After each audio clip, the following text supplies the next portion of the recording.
Listo, doctor, cuando usted guste.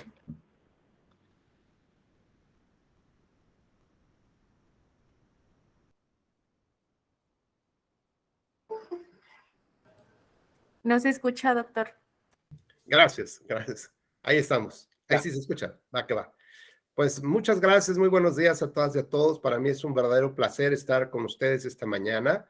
Vamos a platicar, a continuar la plática acerca del pensamiento crítico y ahora más bien desde un enfoque de la argumentación jurídica o desde un enfoque del derecho como tal, ¿no?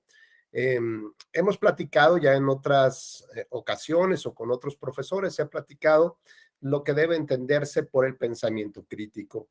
Y la verdad es que podemos concentrarnos un poco en esta idea de la reflexión objetiva, la reflexión lógica, seria, neutral, que nos permite encontrar otros puntos de anclaje sobre los cuales podemos debatir diversos temas.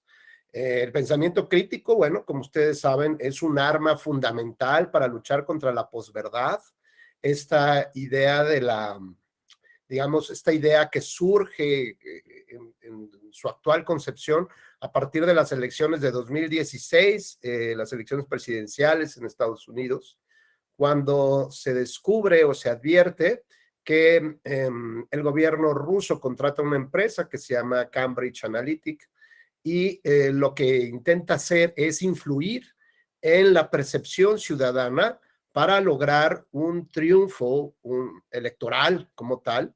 Es decir, no se trataba de convencer al electorado sobre ciertos beneficios del candidato, sino lo que se intentaba era generar una verdad diferente o una, digamos, como actualmente ahora los chavos ven en las películas, un multiverso, ¿no? En el que otro universo en el cual pudiéramos estar metidos fuera de los datos objetivos, serios, duros, que nos permitirían hacer un análisis consciente y tomar decisiones. Bueno, pues de eso vamos a platicar el día de hoy con este enfoque de derecho. Para mí es un honor participar en las actividades de la Escuela Judicial Electoral, profundamente agradecido con su directora, la doctora Gabriela Rubalcaba, con el magistrado Felipe de la Mata Pizaña, y pues desde aquí un saludo a todas las magistradas y magistrados que integran, igualmente a ustedes. Esperemos pasar una mañana agradable. Ya la mayoría me conoce, nuestras dinámicas justamente lo que buscan es la interacción, la retroalimentación, y además pues es para mí muy importante que bueno, pues ya sea a través de este medio, podamos irnos conociendo un poco más, ¿no? Ya algunos veo, ya algunas caras se me hacen familiares, algunos nombres, entonces me parece muy importante que podamos seguir en esta dinámica, si es que ustedes así me lo permiten, y retroalimentar esta mañana como tal de la información que quiero yo aproximarles. Me parece que ustedes estuvieron también en el curso de hace 2 días sobre pensamiento crítico y filosofía. ¿Sí? ¿Es así? Correcto, bueno. Sí, ¿verdad, Joel? Correcto, gracias, Raúl. Bueno, en esa ocasión habíamos platicado un poco cómo construir un argumento, ¿no? Es decir, intentamos primero buscar cuál era, digamos, una especie de punto sólido sobre el cual pudiéramos anclar un debate. Y en aquel entonces recuerdo que platicamos acerca de esta idea de cómo intervenimos ante diversos hechos, pero que tienen impacto en la vida jurídica.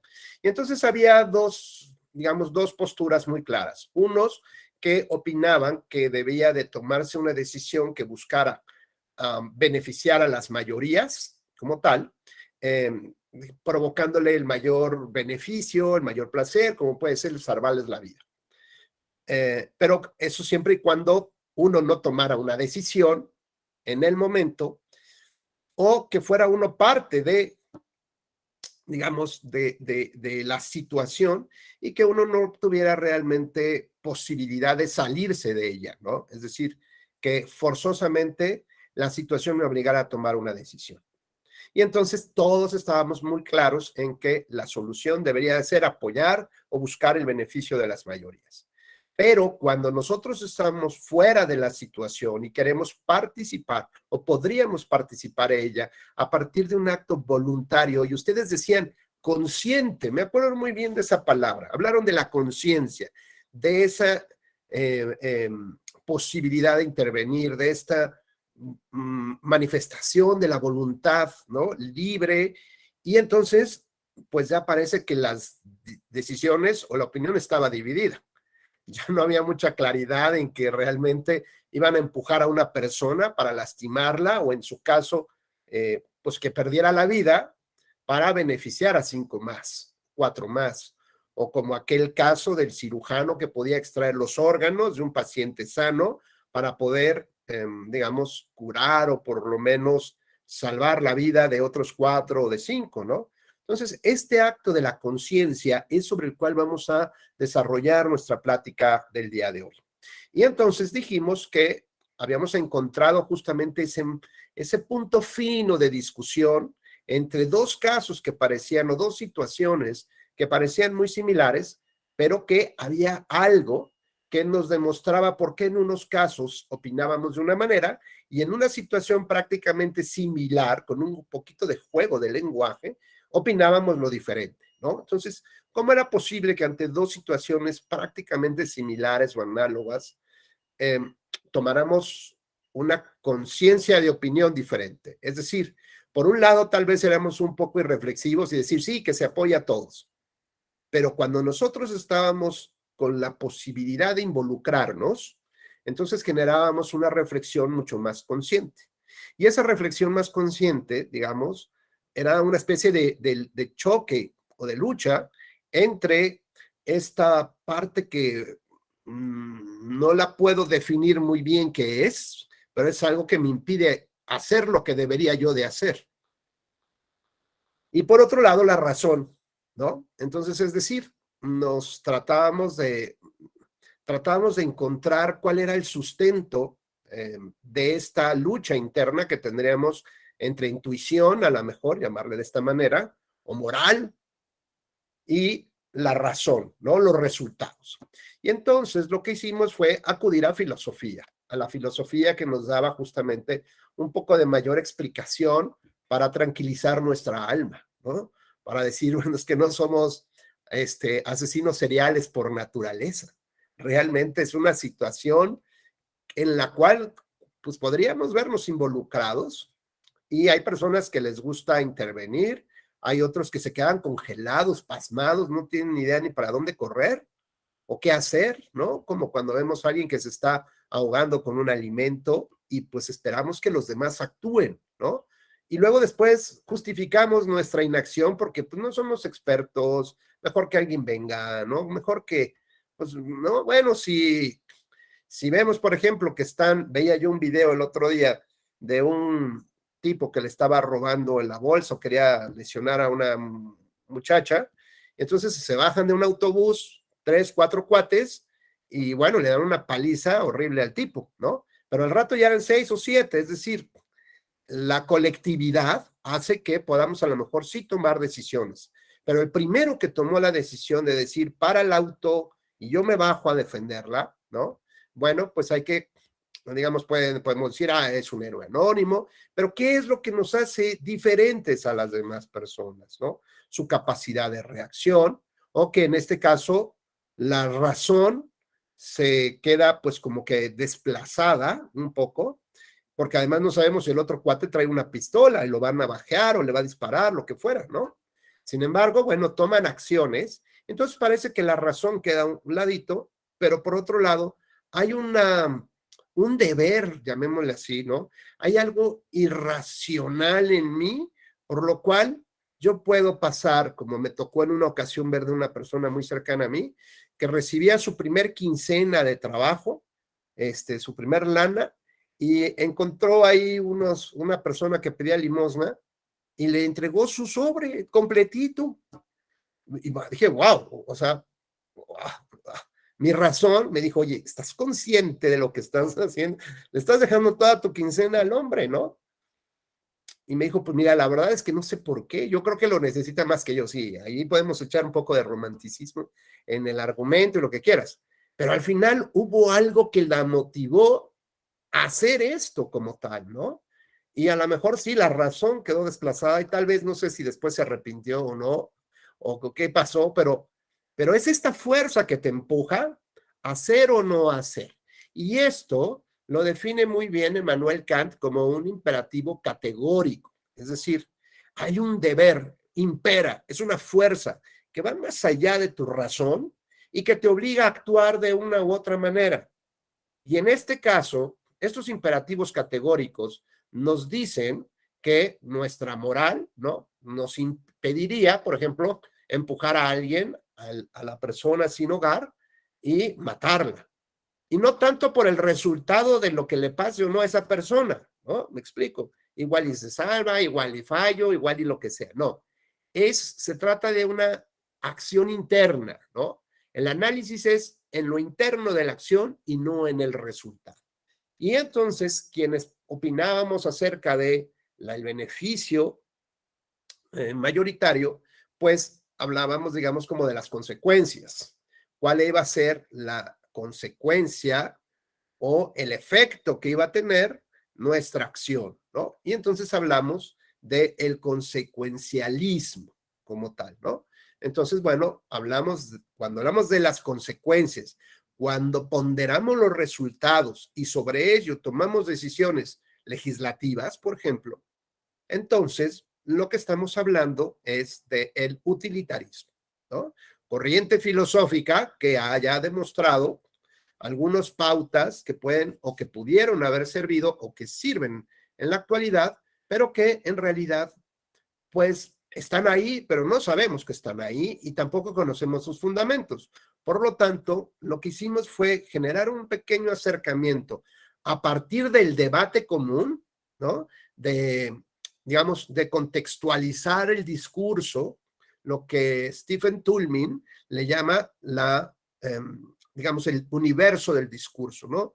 Es decir, de lo que voy a hablar. Y bueno, planteamos el caso a través del método del caso, como se estudia derecho en Estados Unidos. Planteamos un caso en lugar de plantear las teorías del utilitarismo y la biografía de cada uno de los, y cómo se critican y cómo se dicen, y luego cómo se van de copas y resuelven su vida, ¿no? Y luego cómo escriben libros y cómo otros escriben libros de los libros y luego otros cómo critican a los que escribieron libros de sus libros y en fin, ya perdimos un poco ahí la historia. Entonces, a partir del método del caso, me parece que es muy, digamos, es acertado poder lograr un conocimiento común, digamos, porque nos coloca a todos en esta zona, en este mismo topos, en este mismo lugar, donde todos estamos cómodos con una situación en la cual todos podemos participar, comentar y opinar, porque finalmente tenemos más cosas en común que las que nos dividen o que las que nos diferencian. Así que ya, bueno, una vez que discutimos el tema, el universo del discurso, bueno, no, fíjense, no entramos al derecho, en palabras de Stephen Toulmin, a las normas o pautas prima facie, es decir, a las normas que van a regular el caso del homicidio, por ejemplo. No hemos platicado de ellas, hoy hablaremos de ellas. Pero bueno, lo que estamos nosotros intentando demostrar a partir de esa dinámica fue que deberíamos de encontrar los principios que van a nutrir después la redacción de una norma. Es decir, estamos encontrando los elementos relevantes del caso para después formular una regla. Y entonces, bueno, podríamos formular la regla A. Cuando tú formas parte de esa escena, bueno, pues tienes que actuar de esta manera o de esta otra. Y cuando tú eres ajeno digamos, a esta escena, pero se involucra un consentimiento de la persona para intentar buscar, lograr un resultado determinado, bueno, pues las consecuencias podrían ser estas. Y lo que me parece es que no podríamos, digamos, sancionar de la misma manera o tasar de la misma manera la actuación en ambos casos. Porque de entrada me parece que hay un elemento en el segundo, en la parte del consentimiento, hay un elemento todavía mucho mayor que debe considerarse, es decir, ¿cómo te impones a la razón? ¿Cómo a pesar de que sabes que tu vida en este mundo, en este universo, es meramente transitoria. Y me refiero ahora a la parte de la libertad religiosa, a la libertad de creencia religiosa.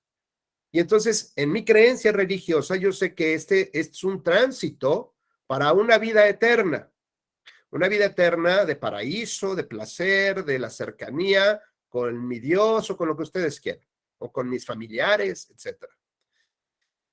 Pero en mis creencias religiosas sé que si yo no me porto bien en este pequeño íter o este caminito, me voy a condenar al infierno y me voy a achicharrar todos los días de mi vida, ¿no?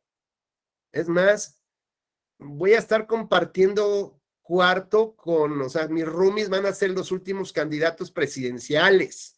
O sea, nada que ver, o sea, qué horror. Y hablándome de su política y la manera como van a transformar el infierno y, o sea, no, eso no quiero. Bueno, imagínense, y aparte quemándote ahí todo el tiempo. Bueno, imaginen ahora que yo tengo que hacer algo en este mundo, en el real, en este mundo, que tengo que hacer algo que me va a condenar a la perpetuidad en el otro.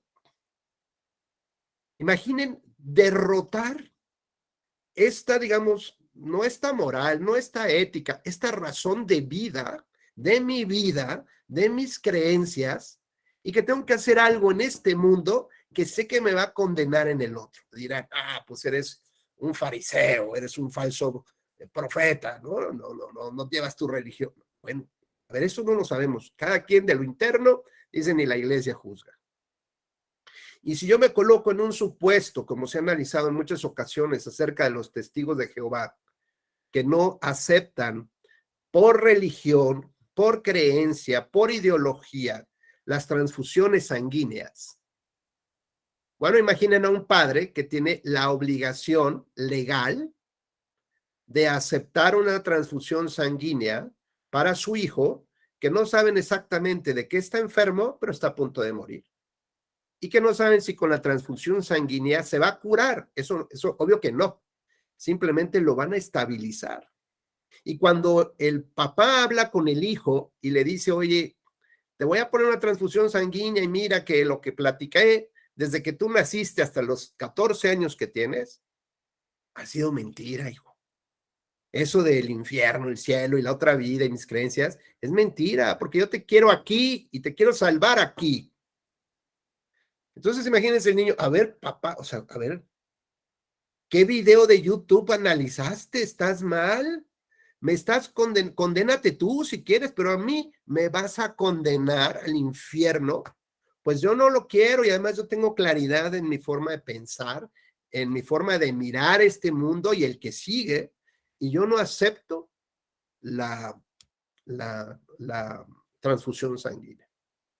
Y el padre, pues si el médico le dice, oiga, pues hay que hacer algo, se va a morir su hijo. Y usted está firmando aquí el consentimiento y usted está rechazando el tratamiento médico y por lo tanto, para no hacerles el cuento tan largo, el niño de nombre Marcos que se cayó jugando en su bicicleta un día de Reyes Magos, póngale cualquier cosa así y que de pronto le surgió esta enfermedad, ¿no? O se activó esta enfermedad como tal y se fue agravando, pues resulta que los padres no pudieron ni siquiera ir al velorio del hijo. ¿Por qué no? Porque estaban en la cárcel. ¿Por qué? Porque hay distintas disposiciones legales, es decir, ahora sí estamos enfocándonos en el derecho, disposiciones legales que te obligan como padres a hacer todo aquello que esté a tu alcance para satisfacer y garantizar la vida, la salud, la educación de tus menores, de tus hijos menores de edad. Los padres en la cárcel. Porque los padres pudieron haber hecho algo más. Alguien decía, pues yo le doy una paleta payaso si eso fuera un momento como de soborno para el niño. O pues lo amarro y le doy 2 cachetadas, ¿no? Bueno, pues el niño, después de que le avisen esto, veía a la enfermera, ¿no? Así, ya saben, de AAA, ¿no? De como luchador ahí, tratando de doblarle el brazo y otro tratando de aplicarle ahí algún somnífero o alguna cosa para poderlo dormir y después hacerle la transfusión.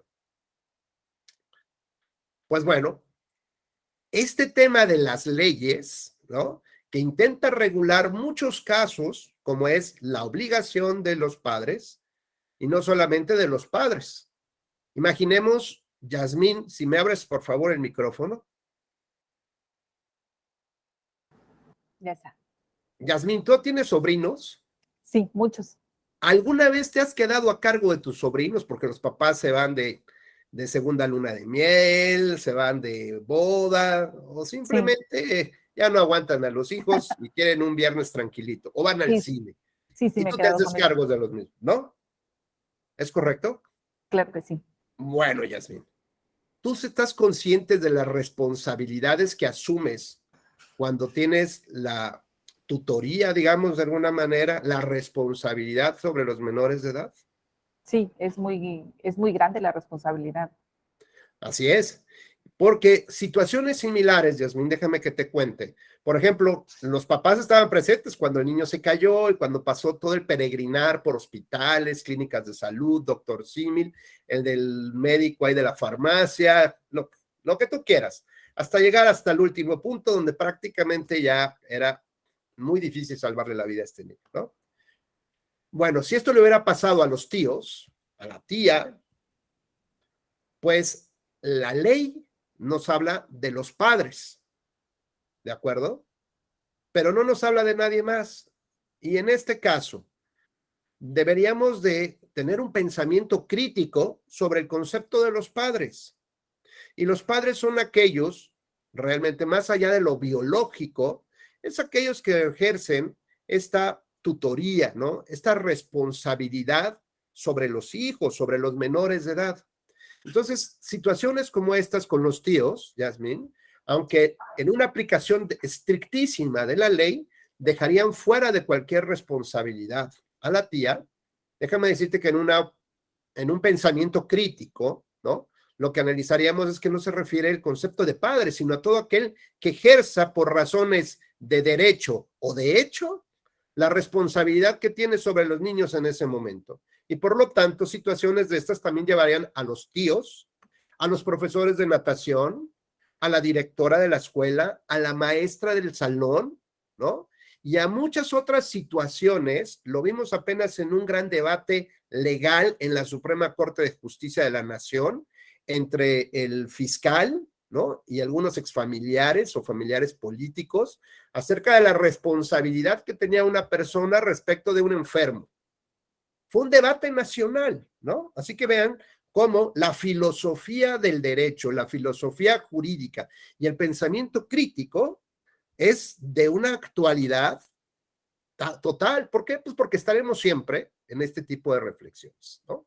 Entonces, bueno, hablar ahora de digamos, de este pensamiento crítico, en un caso como este, lo único que nos muestra es que no podemos estar ajenos a la reflexión seria, profunda de los temas que se encuentran debajo, digamos así, de la sábana.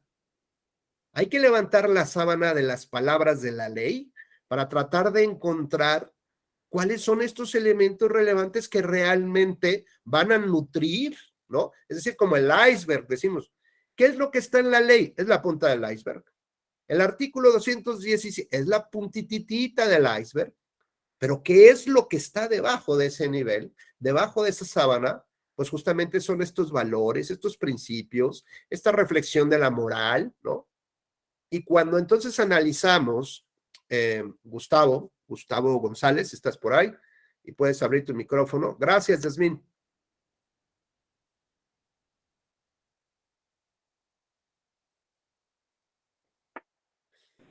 Listo.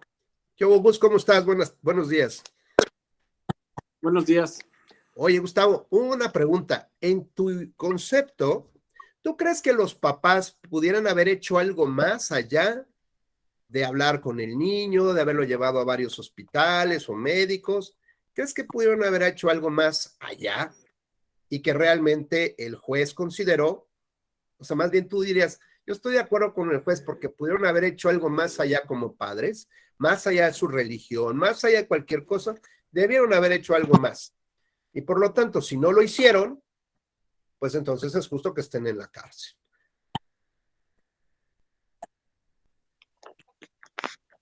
Pues creo que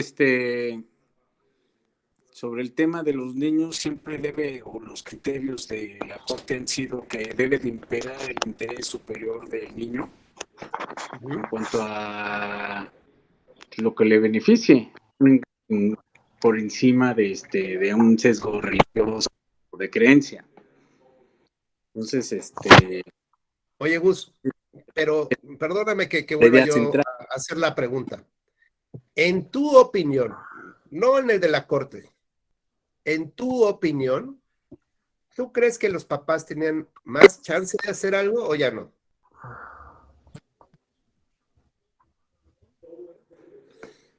Pues pues no, a lo mejor ya no tenían más elementos, ¿no? Como bien dices, bueno, en opinión de Gustavo, nada más, no es juez de la Corte Interamericana ni nada, en opinión de Gus, pues que él cree que ya habían agotado todo, entonces tal vez para Gustavo, por lo que nos asoma un poco aquí, pues los papás no deberían haber estado en la cárcel. Pero yo veo que Ricardo, gracias Gustavo, se mece el cabello y yo creo que Ricardo, no sé, ¿tú qué opinas? 2 cachetadones al chamaco y que se deje aplicar la inyección o qué? ¿Cómo ves, Ricardo? ¿Qué tal, doctor? Sí, pues yo considero que a la luz del interés de un derecho humano a la vida, a la salud, creo que no podría haber algo más allá de eso. Inclusive recuerdo ahorita, hace unos días estaba yo estudiando una denuncia de un procedimiento sancionador donde aparecía una persona con el uso de la bandera y buscando sentencias y jurisprudencias, inclusive encontré que había facultad para, en el caso de testigos de Jehová que no hacen honores a la bandera, para separarlos de la escuela, inclusive. Entonces, creo que si hay un criterio así aplicable en ese tipo de sentido que decía más o menos la sentencia que robustecía en esa tesis, que no era una excusa suficiente el ejercer una religión para no rendir honores a la bandera, creo que en ese sentido tendría todavía más razón el hecho de que se obligara a los padres que más allá de su religión tuvieran que proteger este derecho a la vida del niño y a la salud. Me parece magnífico, nada más que bueno, vamos a ver qué dice Mónica y luego ya retomamos aquí el punto. Adelante, Moni, buenos días. Buenos días. Bueno, yo estoy como muy de acuerdo con lo que dice, me parece ser Ricardo, porque creo que el que al niño se le otorgue pues esta atención médica, pues sobre todo vela por su interés superior más allá de una religión, ¿no? El interés superior del menor, sobre todo por la cuestión salud. Gracias, Moni. Bueno, a ver, Joel, éntrale de una vez. Ya encarrilados, vamos. ¿Qué tal, doctor? A ver, yo creo que sí pudieron haber hecho más, en principio. Sin embargo, creo que también es un poco injusto que estas personas estén en la cárcel debido a que respetaron, en cierta medida, las creencias del menor, respetaron su idiosincrasia, respetaron la ideología religiosa que tiene y, bueno, yo creo que al final del día efectivamente pudieron haber hecho algo más, pero también creo que ahí hay un tema de respeto del derecho al pensamiento del menor, ¿no? Claro, gracias, Joel. Pues sí, a ver, miren, la verdad es que todos tienen razón, ¿no? Porque son sus opiniones y eso es muy válido. Ahora lo que tenemos que hacer es cómo tomamos este debate público y cómo reconstruimos las reglas para que todos estemos de acuerdo y no tengamos dos posturas completamente opuestas. Y yo empezaría tal vez por señalar lo siguiente. Bueno, si nos vamos a enfocar en el punto del derecho ahora, yo lo que quiero es, pues, un repaso así rapidísimo mental de mi Constitución y yo no encuentro ninguna partecita donde me diga que el mayor derecho fundamental que tenemos es el derecho a la vida. No. Habla de los derechos humanos y de los derechos fundamentales. Por lo tanto, como cuando, no sé si a ustedes les platiqué, como el juego del Jenga, ¿no? Digamos, todos los derechos humanos están en el mismo juego. están en la misma cajita. Todo depende de cómo las vamos colocando las fichas y cómo las movemos en la interacción con otros derechos fundamentales, con la idea de que, pues a veces los movemos un ladito y a veces uno pesa más que otro, pero la idea no es desplazarlos, no es eliminarlos. Y la idea es mantener una verticalidad en el juego. Entonces, el primer punto, Ricardo, la Constitución no dice que frente a una lucha entre derechos fundamentales va a ganar el respeto a la vida. Hemos visto cuántas personas han muerto por defender la libertad religiosa, la libertad de creencias, la libertad de expresión, cuántos presos políticos hay, ¿no? Es decir, no podemos, o por lo menos en nuestra Constitución, ni en la Corte Interamericana ha señalado cuál es el principal derecho humano que hay que proteger. Y en todo caso, yo siempre he dicho que el principal es la dignidad humana, más allá de la vida, la salud y lo que ustedes quieran. Ese es el primer punto. Por lo tanto, vale lo mismo la libertad religiosa y de creencias que la vida humana. En ese nivel estamos manejando el tema de derecho en México. España, por ejemplo, sí tiene una priorización muy discutible, pero bueno, eso es otro tema. Aquí tenemos que todos los derechos valen exactamente lo mismo. Ese es el primer punto con el que yo hablo. Segundo punto, si la ley civil dice que los padres ejercen, digamos, tienen este deber y esta obligación de cuidar, proteger, mantener y garantizar, y en el caso de que no se cumpla, bueno, conforme al resultado de esa omisión, pues entonces se generó la pérdida de la vida y entonces, por lo tanto, se le sanciona o se le sigue un proceso relacionado con un homicidio. Bueno, de cual, ustedes califíquenlo como tal, ese no es nuestro tema. El tercer punto es lo siguiente. La frase, hacer todo aquello que esté a su alcance. Y entonces dirían, canijos, nunca llevaron al niño al médico, lo dejaron metido en su casa. No, no fue el caso. Ahí sí me parecería que todos estamos de acuerdo. Oye, a ver, lo llevaron con el vecino, que es médico. Bueno, que es veterinario, pero algo le sabe también. Lo llevaron con el doctor de la farmacia ahí, ¿no? Ya saben. Lo llevaron después a la clínica y lo llevaron, más o menos hizo 4 o 5 recorridos de médicos hasta llegar a este punto y todavía trataron de convencer al niño, ¿no? Le dijeron tus creencias religiosas y yo soy una mentira.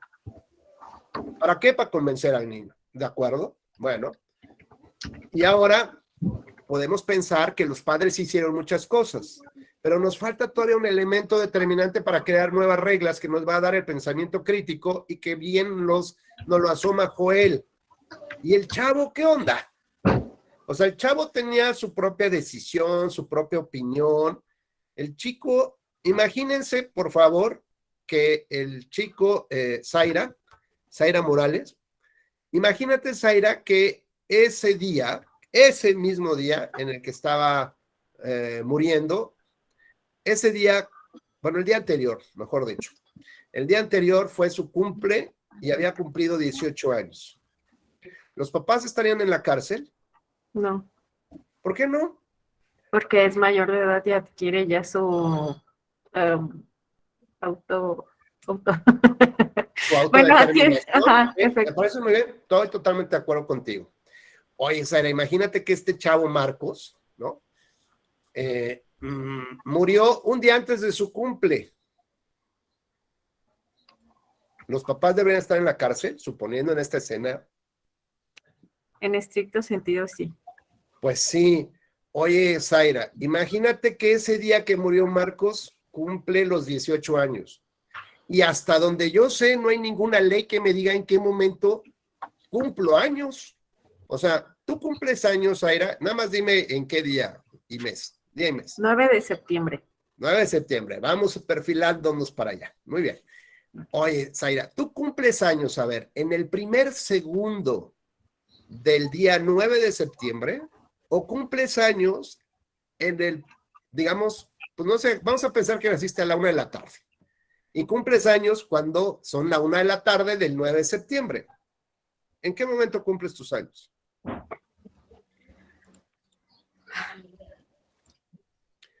Yo creo que a partir del primer minuto. No, ni del Del segundo. primer segundo. Del Sí, primer segundo. Bueno. Exacto. Del Oye, primer segundo. Oye, y sí estamos conscientes que, por ejemplo, se van modificando los días, o sea, si realmente lo queremos hacer de 365 días, pues hay que considerar también que hay años bisiestos, ¿no? Y yo no sé si eso influye o no en un día más o un día menos para este año, porque ya está tasado, son el 9, ¿no? Pues a lo mejor en el calendario chino tú cumples en otra fecha, ¿no? O sea, no hay ninguna norma jurídica que nos diga exactamente cuándo cumplimos los años. Pero fíjense lo dramático del caso.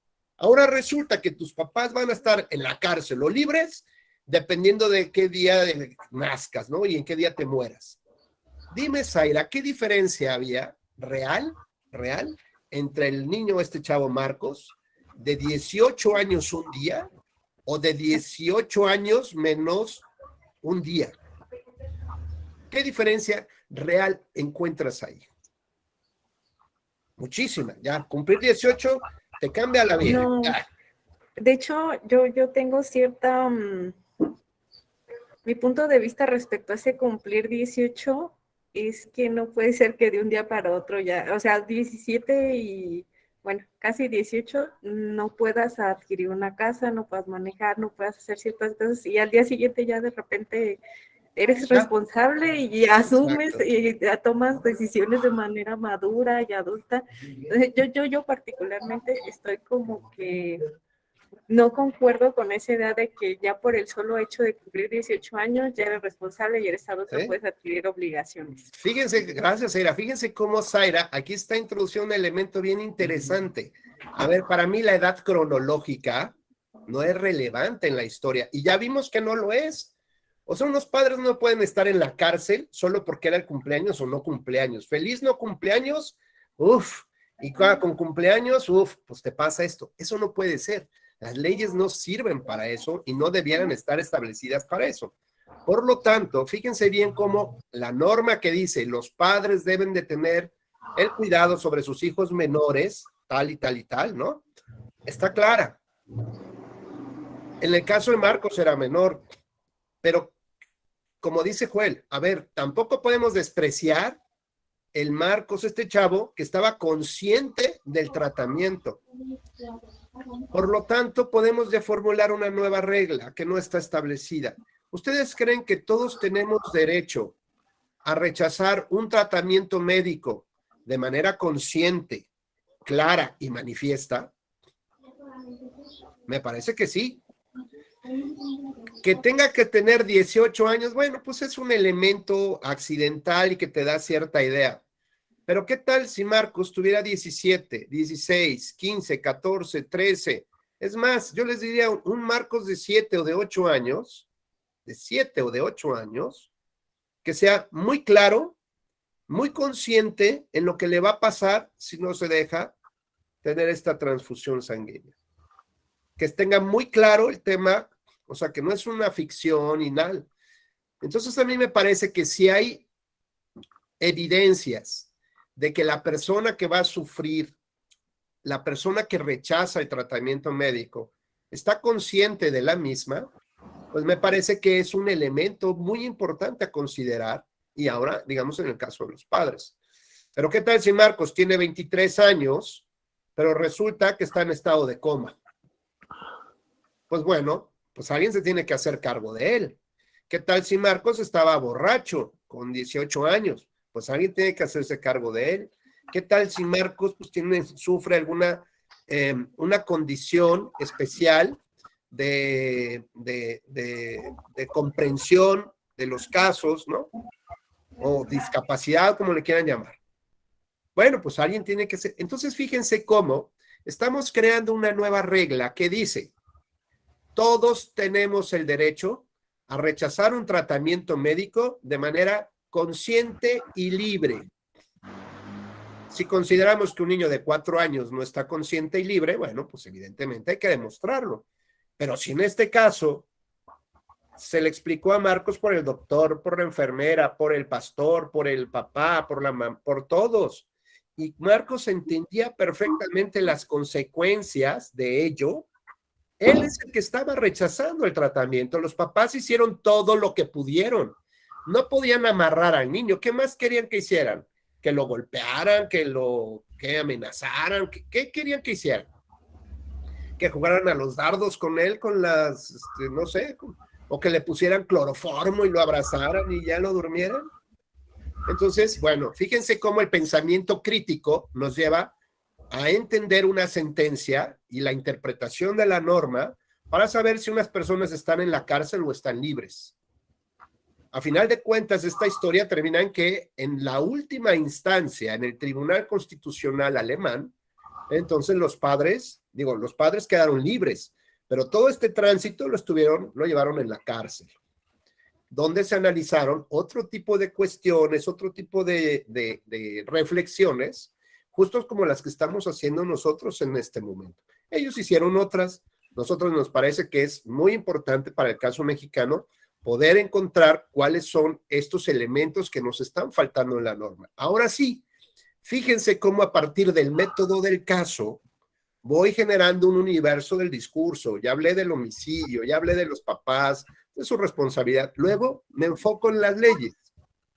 Tomo las leyes del homicidio, tomo las leyes de la responsabilidad de los padres y entonces me doy cuenta ahora que cuando se relaciona con esta temática, pues entonces me falta una nueva norma y esta nueva norma la acabo de crear en mi jurisprudencia o en mi criterio.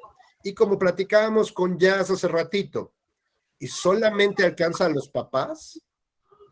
¿Y qué pasa con los directores, el maestro de la nat? Pues todos ellos les aplica. Entonces, la interpretación de esta regla debería decir no solamente a los padres, es más, yo quitaría la palabra padres. Yo diría, todo aquel que tiene a su cargo un menor de edad por vías de hecho o de derecho, ¿no? Oye, es que a mí me lo dejaron, pues sí, ni modo, te haces cargo tú. Es responsable de hacer todo aquello que esté a su alcance para garantizar la vida, la salud, su infancia, su desarrollo psicoemocional, etcétera, etcétera, etcétera. Y entonces ahora sí, pues ya tiene mucho más sentido. Y me parece que ahora, en este caso, todos podríamos tener ya una opinión, aunque ahí puede haber voces todavía inconformes, pero que me parecería que creo que la mayoría pensaría que los padres no deberían estar en la cárcel. Y aunque no tuviéramos estas razones jurídicas o esta reflexión, hay algo aquí adentro que me dice que pobres papás, o sea, acaban de perder a su niño, ni siquiera pudieron ir al velorio. Digo, yo lo estoy dramatizando. ¿Para qué? Para tratar de encontrar esos elementos,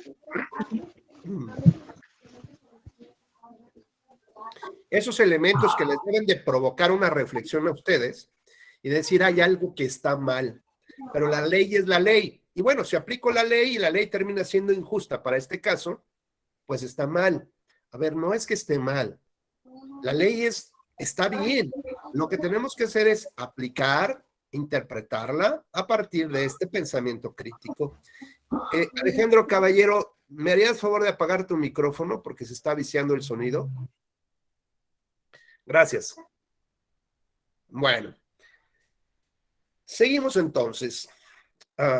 Bajo esta misma metodología, la última clase platicamos del tema del utilitarismo, hablamos de Jeremías Bentham y hablamos de John Stuart Mill, ¿no? Que decíamos, a ver, la principal crítica a tomar una decisión que beneficie a las mayorías, que provoque la mayor felicidad, pues tiene como principales dos críticas. Una, que se le olvidan los derechos individuales, ¿no? Y la segunda es que no puede tasar por igual a todos los valores y de todas las personas, ¿no? Esas son las principales críticas. Y entonces, frente a ello, surge, por ejemplo, John Stuart Mill, y que dice, yo me voy a hacer cargo para que a mi papá no lo buleen, que fue un alumno de Bentham, y lo buleaban todo el tiempo. Entonces yo no quiero que lo sigan buleando y yo me voy a hacer cargo de ver cómo reestructuro o cómo, digamos, limo asperezas de estas dos principales críticas. Y entonces dijo, lo que tengo que ver es cómo puedo incluir a los derechos individuales, ¿no? dentro del concepto de las mayorías como tal. Y entonces, en su base filosófica, entiende que hay 3 tipos de programas. Están los Simpson, está Fear Factor, ¿no? Y está Hamlet. Ya lo platicamos, ¿se acuerdan? Y entonces dijo, bueno, a ver, ¿cuál va a provocar mayor placer, no? Entonces, si ahorita yo les digo, oiga, ¿qué les parece si vemos un programa de tal? Entonces, sí, bravo. O sea, podemos generar un buen placer para todos, pero va a ser efímero, como ver a los Simpson o Fear Factor. O tomamos la clase de pensamiento crítico y dices, qué aburrición con este brother, bueno, pues ya no me queda de otra, porque creo que esto, digamos, el aprendizaje o la reflexión va a ser mucho más profunda que los Simpson, igual y no, pero puedo creer que me va a provocar una reflexión para mi trabajo, para mi vida, y entonces va a ser de mayor experiencia gratificante, ¿no? Entonces, ahí encontró, en estos programas de televisión, encontró Joan Stuart Mill la gran diferencia. Si logro encontrar que esta felicidad tiene mayor duración y profundidad para las personas, ahí es donde va la decisión. En cambio, no voy a apoyar el circo romano ni las peleas de perros. ¿Por qué? Porque es efímero el grito y se acabó, ¿no? Entonces voy a analizar cada caso por lo profundo y si efectivamente lo encuentro, pues ahí son la toma de decisiones. Y entonces considera que la justicia, ¿no? Como tal, digamos, es la que va a perdurar, es el valor que debe perdurar de con mayor tiempo y con mayor profundidad. Entonces, hace sus enfoques siempre a partir un poco de la justicia. Y lo que busca entonces es tratar de encontrar también la felicidad individual. Entonces dice, mientras Jazz, Raúl y Raimundo sean felices con esto, pues van a ser parte de este colectivo y ¡boom! ¿No? Digamos, lo analizo en lo individual y creo que eso les va a dar felicidad a todos, pues ahí tengo que tomar la decisión. Y por lo tanto, para Stuart Mill, lo que le importa es tratar de expandir la mente, ¿no? Es decir, empezar a buscar otros puntos de análisis para que cuando los intereses finalmente a largo plazo de la humanidad tomada como un todo, tomando en consideración también derechos progresivos, y entendemos que la justicia es como el elemento central o el valor central que debemos de proteger en todos los ámbitos, entonces dice, bueno, pues si respetamos estos derechos individuales de la justicia, de las personas en el tema de la justicia, al final podemos transformar en derechos sociales o como ver a la sociedad como un ente colectivo, ¿no? Como tal. Un poco más o menos va por ahí este tema. Y luego,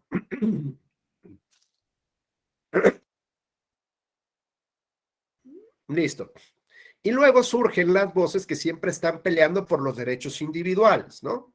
Es decir, a mí no me importa el colectivo, yo voy por los derechos individuales y por lo tanto lo que cuestiono es qué tipo de Estado tengo.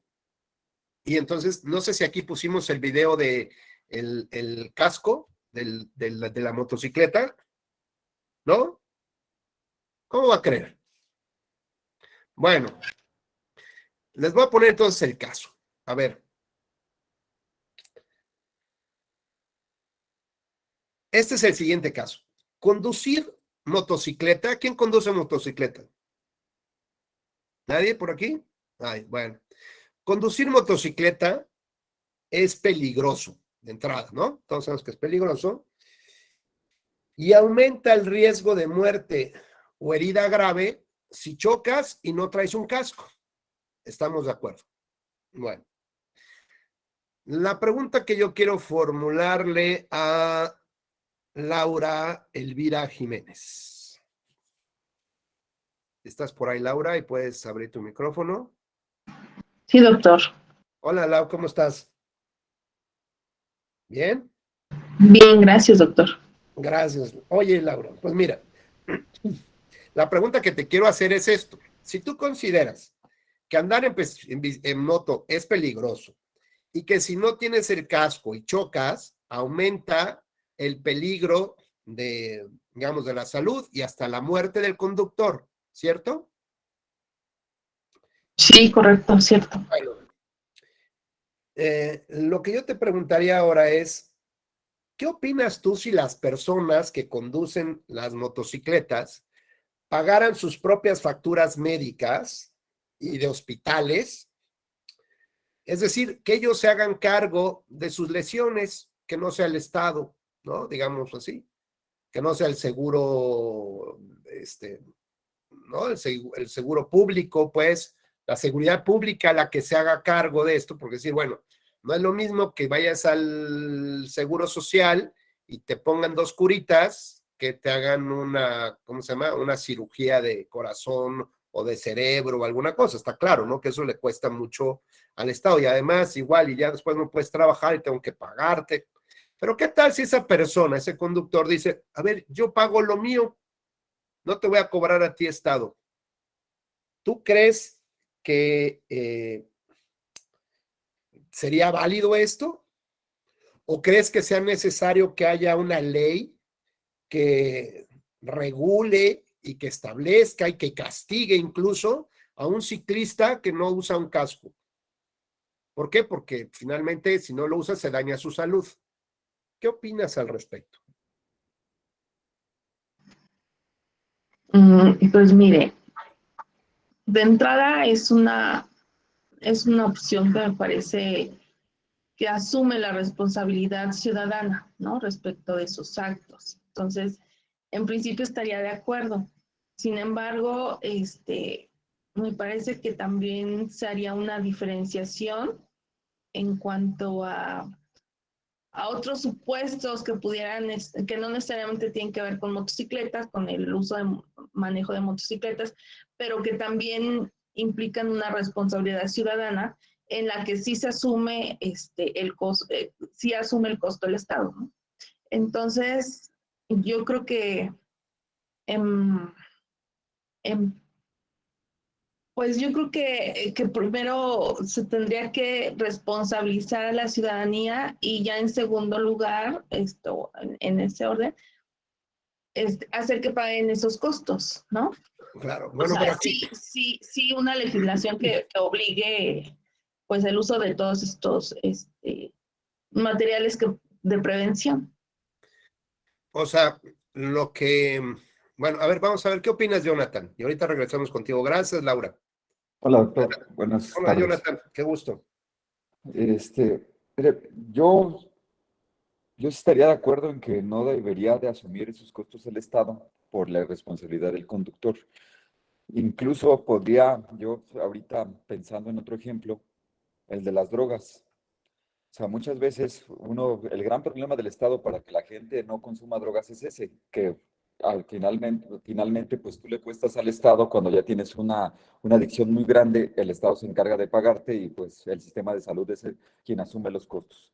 Entonces creo que por ahí es una de las vertientes por el que el Estado tiene esta prohibición.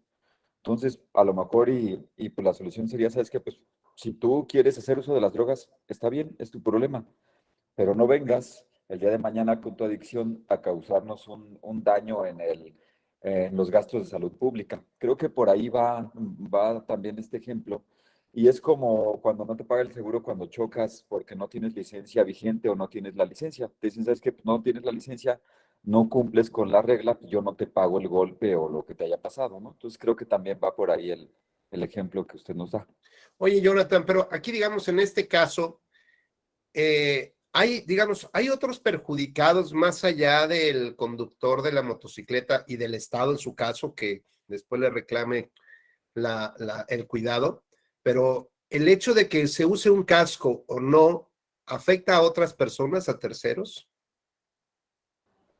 No, te afecta a ti directamente, pero el tema es que si tú haces uso de la salud pública, pues ya ahí sí afectaste a un tercero, pero mientras no lo hagas, pues es una afectación y pues si no lo hiciste, tú asumes tu responsabilidad, ¿no? Dices, pues bueno, porque hay mucha gente que la verdad es que lo trae como si fuera protector del codo.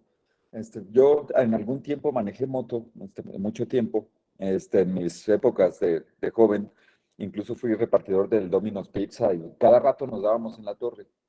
Entonces, de hecho, te decían que si tú no usabas casco ahí en la pizzería, o sea, te veían por fuera y te corrían automáticamente, porque generabas un costo a la empresa si te pasaba algo. Entonces, y ya sea un costo tanto médico como que pues, los dejabas sin un repartidor 2, 3 semanas.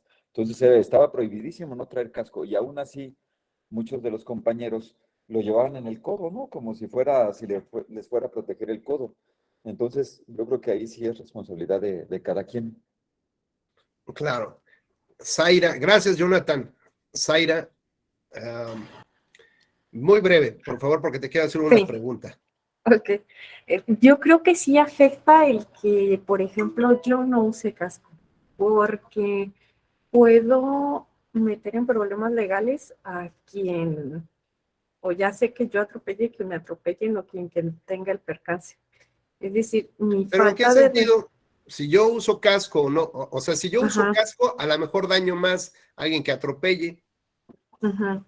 Y si no, Pero, digo, no por lo sé. ejemplo, ajá, es en el caso de que yo fuera a impactar a alguien, ¿no? Pero si, Ajá. por ejemplo, un automovilista me impacta a mí, es una cuestión legal en lo que entre que son peras o son manzanas, ya se ve inmiscuido.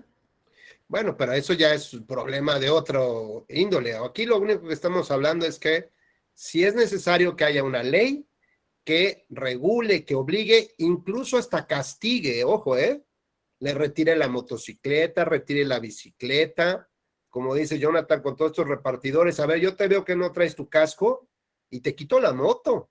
O sea, hasta ese nivel estoy. Mi pregunta es, a ver, bueno, pero si yo me voy a hacer cargo de mis gastos, la empresa se hace cargo de mis gastos, tengo un seguro de gastos médicos, ¿a ti Estado qué? ¿Por qué tienes que venir a castigarme? Porque además yo no estoy lesionando a terceros, solamente me voy a lesionar a mí. Y como dice Jonathan, a ver, ¿yo voy a fumar? Sí, yo me estoy lastimando a mí, punto. Yo no voy a lastimar a nadie más. Oye, que no puedes fumar delante de otras personas porque son fumadores pasivos. Ok, salgo del restaurante y me voy a fumar, pero el perjudicado soy yo, ¿no? Entonces, la pregunta es, ¿qué tipo de Estado tenemos? ¿Qué tipo de Estado queremos dependiendo de cada cosa? Y entonces aquí entra el tema del Estado con una filosofía de libertades. Es decir, el Estado te permite hacer lo que tú quieras hacer, siempre y cuando no afectes derechos de terceros o la vida de terceros, o no me vengas a fastidiar a mí después, ¿no? Entonces, veamos cómo hay ocasiones donde el Estado se mete de más y regula de más y nosotros simplemente seguimos siendo esa horda de Walking Dead, ¿no? De que, pues ya lo dijo el Estado, ¿no? Pues ya lo reguló el legislador y pues así es esto y no tenemos pensamiento crítico de nada de lo que pasa y de lo que sale del legislativo, ni del ejecutivo, ni del judicial, ¿no? Simplemente somos esa borregada más que nos van conduciendo y ya no reflexionamos todos estos temas porque no tenemos la práctica en el pensamiento crítico o simplemente porque tenemos tantas cosas que hacer que no da tiempo de pensar. Pues sí, vean cómo sí tenemos que pensar y darnos tiempo, por lo menos, para empezar a practicar y después va a ser en automático esto, de estar cuestionando y a ver, ¿esto qué es? ¿Qué tipo de regulación es esto? A ver, ¿el Estado tiene que decirme con quién me tengo que casar? No. ¿El Estado me tiene que decir cuántos hijos debo de tener? No. El Estado me tiene que decir, si nada más me está afectando a mí, caramba, ¿para qué se mete el Estado para decir si puedo o no puedo tener hijos? O sea, no puede haber una ley sobre eso. Entonces lo que buscamos es un Estado de libertades o como lo conocen, como se conoce en el nombre, en la parte filosófica, un Estado libertario donde me permita hacer mis cosas, pero que yo no afecte a terceros, ¿de acuerdo? Porque si se mete conmigo, pues me está afectando a mí. Adelante, Jonathan, muy breve, porfa. Rapidísimo, doctor. Un ejemplo, tal vez hasta más claro, la eutanasia. O sea, hay gente que ya, o sea, está sufriendo, está causándole un daño económico a su familia, psicológico, social, etcétera, y el Estado no le deja tomar, bueno, así que pues, morir. Es otro ejemplo también. Claro, y como bien dices, Jonathan, lo que nos sugiere esta teoría del libertarismo es que, digamos que tenemos las personas, tenemos el derecho a escoger libremente el vivir nuestras vidas como queramos, como deseamos, ¿no? Respetando, por supuesto, los derechos de los demás. Entonces, por ejemplo, yo cuestiono mucho, mis hijas estudian en un colegio alemán, ¿no? Y yo cuestiono mucho cómo en la educación alemana, desde que eres niño, te determinan si vas a ir a una universidad o vas a tener una carrera técnica. O sea, digo, dame chance de desarrollarme, estoy todavía aquí en mi mente con otras cosas, pero el sistema ya te encasilla y te dice, a ver, tú no vas a ser de universidad, y no es porque sea bueno ni malo, a lo mejor porque yo tengo también estos trabes ahí de pensar que a fuerza hay que estudiar en la uni y tal, ¿no? Porque puedes ser carpintero y puedes ser abogado y puedes tener el mismo estilo de vida que ambos, ¿no? O sea, no lo sé, eso no tal vez es otra forma, otra cultura y otra forma de ver las cosas, pero a mí, en la mía, pues sí me da mucho como decir, híjole, a mí no me van a dar, y si de chavito fui medio inquieto, dijo, pues nunca hubiera podido dar yo esta clase, ¿no? O sea, déjenme aprender de mis propias experiencias y caídas y errores, entonces ya estaré dando charlas para ustedes, ¿no? En fin, lo importante de todo esto es que estas maneras de entender al Estado también son importantes para saber cómo voy a ejercer entonces mis derechos y cómo voy a regular a partir de las normas esos derechos. Y hoy viene, por ejemplo, digamos, le quería yo regresar el balón aquí a Zaira, porque la veo con cubrebocas, ¿no? Entonces, Zaira, aquí, ¿tú crees que el gobierno debería obligarnos a usar cubrebocas? Seguimos en pandemia, llega la quinta ola, en Europa están en la séptima. Ahí les van los datos. En Estados Unidos, 100,000 casos positivos de Omicron diarios. En México, ya avanzamos de un poquito que tenemos ya un 45% de tasa de positividad. Es decir, aquí ahorita ya tenemos 10,000 casos diarios. ¿Qué significa eso? Que por cada persona que se enferma o que se cura de COVID, 4 se van a infectar, pues tu familia, de entrada. 4 se van a infectar. Eso en una semana. En 3, 4 días, de 10,000, vamos a crecer a 40,000. Y de 40,000, vamos a crecer a 160,000. ¿De acuerdo? Hay voces que dicen que ya se suspendan las clases ahorita, que ya no vayan los chavos al cole. Hay graduaciones, hay bodas, hay conciertos, hay de todo. Viene el verano, ¿no? Vienen las discotecas, los antros, las reuniones con los cuates. Entonces, espérense para julio, vamos a estar arriba de los 100,000 casos positivos de COVID. Y esto sin considerar que una de cada 4 personas desarrolla problemas o secuelas de COVID largo o de COVID persistente con afectaciones graves para la salud. Recuerden que el COVID afecta muchos órganos y a diversos sistemas, ¿no? No solamente es un tema de gripa, y que aunque estén vacunados, se van a infectar y pueden contagiar además. Lo único que pasa es que dicen, no, es que ya me dio como una gripita, no pasa nada, porque estamos vacunados, seguramente la mayoría. Pero es tan letal como el Delta que empezó hace 2 años. La única diferencia es que tenemos vacunas ahora. Pero es tan letal o más, porque además es más contagioso que el Delta. Y nosotros vamos ahorita en la 4, en el B4, y viene el 5, y luego viene el 7, y luego viene la viruela del mono, que ya van más de 5,000 casos en el mundo. Así que, Zaira, ¿sería obligatorio usar, que el Estado regule el cubrebocas? Y que nos ponga sanciones incluso si nos ven en la calle, en un concierto, en el autobús, en el avión, que nos bajen del avión, no importa. Creo que sí se debe regular porque es un tema de salud público. El hecho de que yo no traiga cubrebocas y alguien más sí, si bien se protege él o esa persona, aumento yo el riesgo. Es decir, no es lo mismo que 2 personas tengamos el cubrebocas a que solo uno. Y es una cuestión de que debemos ser empáticos con las demás personas. Aquí hay niños, hay papás, hay personas mayores en las casas de cada uno y no podemos, este no es algo que solo te pase a ti, porque tú puedes llegar a tu Claro. casa y contagiar. Fíjate, Zaira, les voy a contar en breve, menos de un minuto. Una de las 3 causas que se han encontrado hasta ahorita, teorías que existen del long COVID o del COVID persistente, que te sale a partir de 6 meses de que te dio el COVID y que ya tienes tu PCR negativa, es algo muy similar a lo que pasa con el VIH, con el SIDA, ¿no? Digamos, se incorpora en tus células, en tu material genético y empieza como a reproducirlo. Entonces tus células de ataque, pues van contra tus otras células y te autodestruyes como en una especie de cáncer, ¿no? Bueno, pues así como en los años 80 nadie conocía el SIDA, ¿no? Digamos, cuando se hablaba de la utilización del condón, o sea, se utilizaba nada más como un debate, como un argumento para el control de la natalidad, nada más, ¿no? Para eso usaba. Pero ya después de que se descubre, se nombra, se define el SIDA, ¿no? Entonces empezamos a cambiar el discurso y no solamente el condón sirve como una medida de protección familiar, sino de transmisión para evitar para protegerse de una transmisión de enfermedades venéreas, incluyendo el propio SIDA.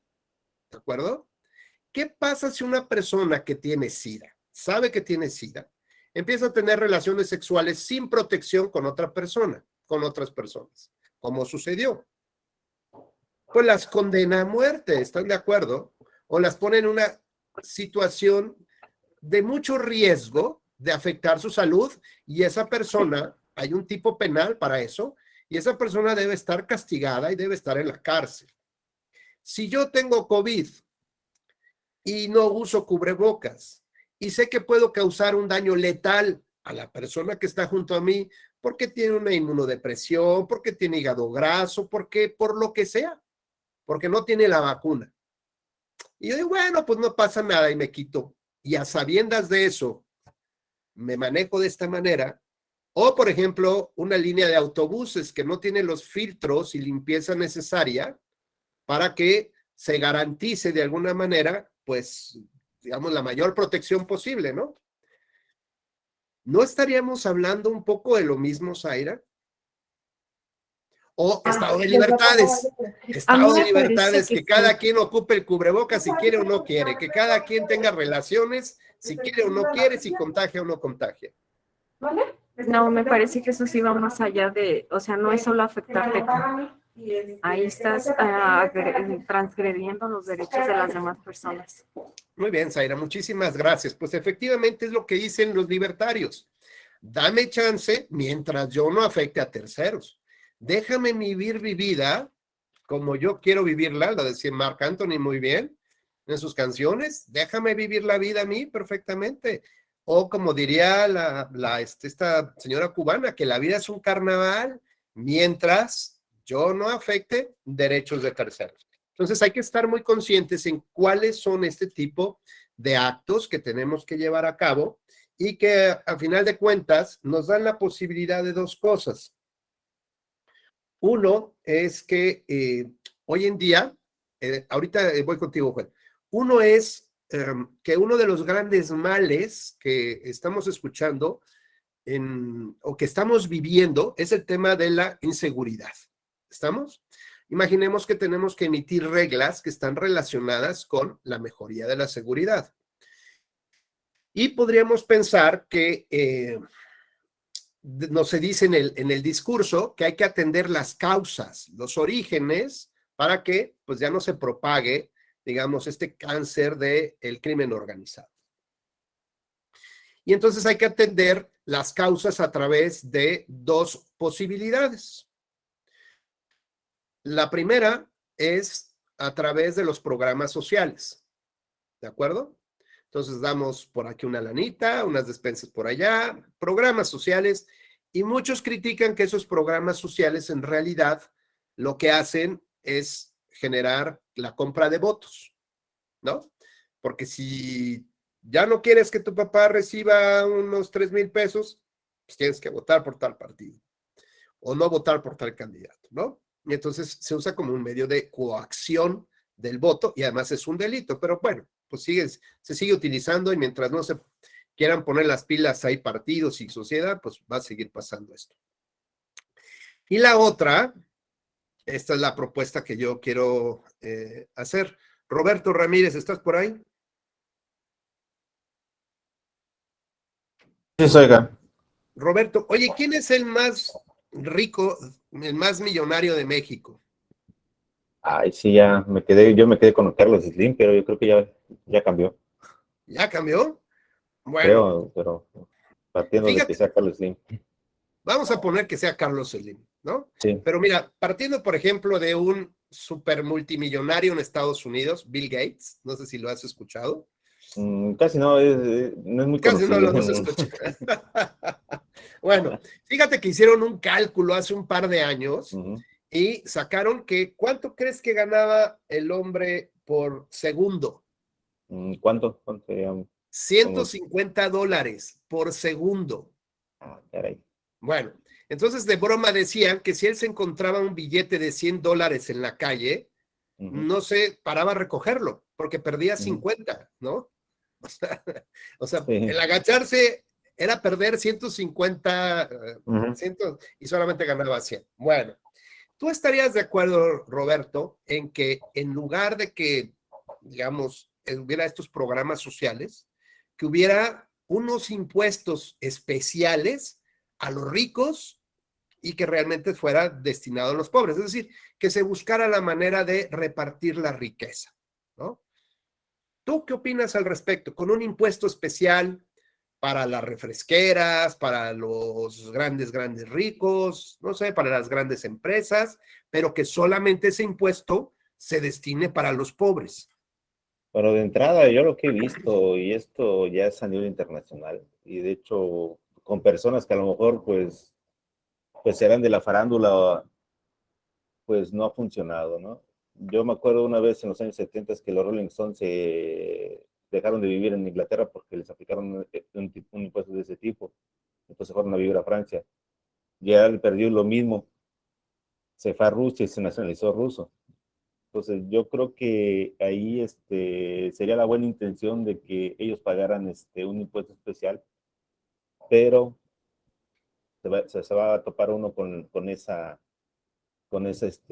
resistencia de la persona, ¿no? Estamos hablando en esa cuestión, pues, de la libertad de cada persona, de la libertad de trabajo, la libertad de generar Claro, pero ¿tú estarías de acuerdo o no?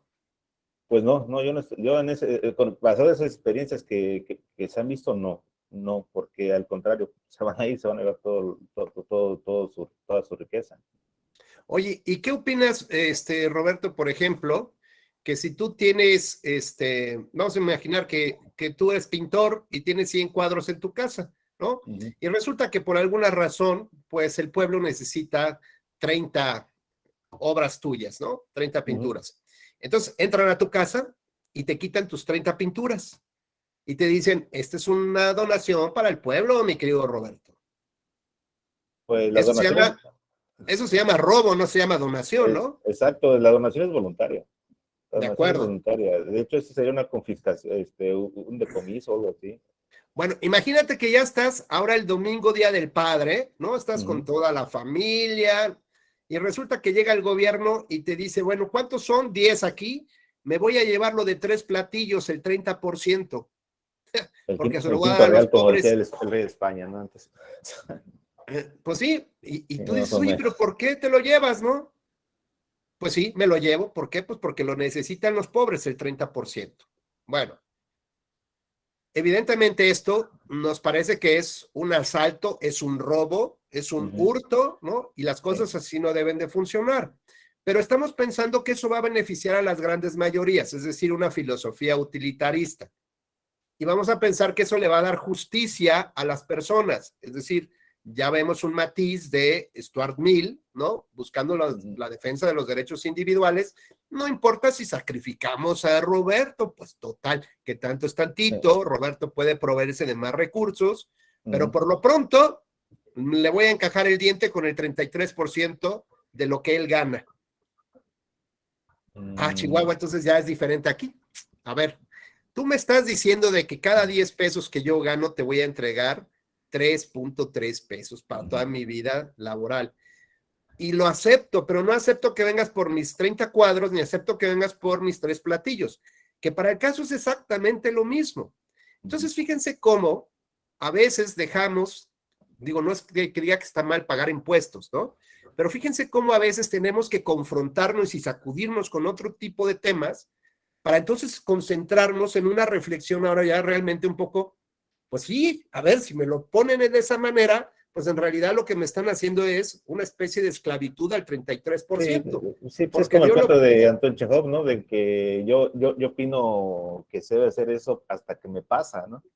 El de la sala número 6, de que yo estoy de acuerdo con esto, que son cuestiones filosóficas, pero ya cuando estoy encerrado y ya que me dicen, ¿sabes qué? El dolor no solamente es filosófico, sino que, a ver, mete tu dedo en la puerta y te van a aplastar, y que sientes ya el hambre, ya cambia la perspectiva.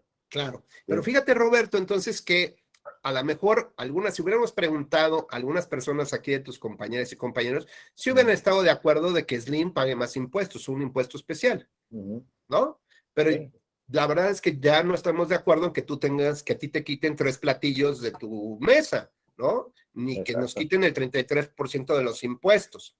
Y entonces aquí digamos, esta es como una especie de crítica que empiezan a sentir los libertarios. Es decir, bueno, a ver, tienes que contribuir, o sea, no te pases de lanza. O sea, y entonces lo que empiezan a analizar es 2 aspectos centrales del libertarismo.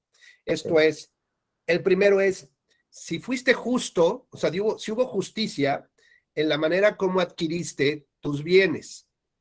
Pues sabemos que es un hombre de trabajo, ¿no? Y tal, y pues entonces nos hace que es justo que lo que recibes te lo quedes, ¿no? Y segundo es, digamos, si estos orígenes, o bien si en su caso, el incremento en tu riqueza se dio a través, digamos, del consentimiento de las demás personas, ¿no? De tu trabajador, de tu empresa, de tus clientes, etcétera, ¿no? Entonces, en términos generales, podemos decir que bajo estos 2 aspectos de justicia, del cómo obtuviste tú esos recursos primero y cómo los incrementaste, pues nos parece que sea correcto que el Estado no te quite tus 3 platillos. Pero si entendemos, por ejemplo, que uno recibió del gobierno una superempresota, ¿no? Si uno se robó en su cargo público una lanototota y a partir de ahí, claro, a ver, eso no fue justo, eso fue sucio. Y además, oye, pero es que fíjate cómo no le paga a los trabajadores, ¿no? Los tiene sometidos con contratos leoninos y nosotros si queremos comunicarnos a fuerza hay que contratar con ellos y si quiere venir otra nueva compañía de teléfonos, pues tienen que colgarse en su red y que aunque ellos hayan hecho las inversiones, nos cuestionamos un poco este tema de la justicia.